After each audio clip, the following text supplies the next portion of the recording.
ପକାଇ ଅଲଗା ଅଲଗା ପାତ୍ରରେ ରଖନ୍ତୁ। ଏହାକୁ ଏଣିକି ପକାଇବା ଦ୍ୱାରା ପରିବେଶ ନଷ୍ଟ ହୋଇଯାଇଥାଏ। ତା ସଙ୍ଗେ ସଙ୍ଗେ ଆପଣମାନଙ୍କୁ ମଧ୍ୟ ଡୁବୁରିକୁ ନିଆଁରେ ପଡ଼ନ୍ତୁ ନାହିଁ କିମ୍ବା କୌଣସି ପୋଖରୀ, ନାଳ, ନର୍ଦ୍ଦମା ତଥା ନଦୀରେ ପକାନ୍ତୁ ନାହିଁ। ଯେଉଁମାନେ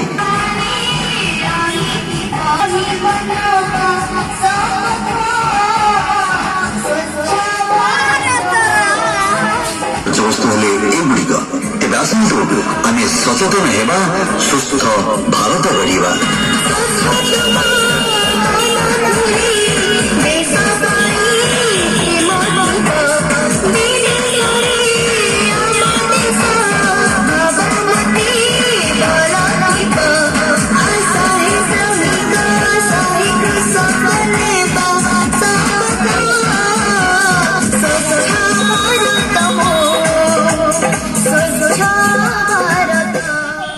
विषय गुड़िक निश्चित भाव पालन करंतु।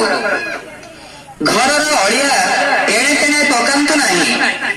वर्ज्य वस्तु गुड़िक बाहर पकांतु नहीं। वर्ज्य उत्पन्न परिमाण को ह्रास करंतु। जेते दूर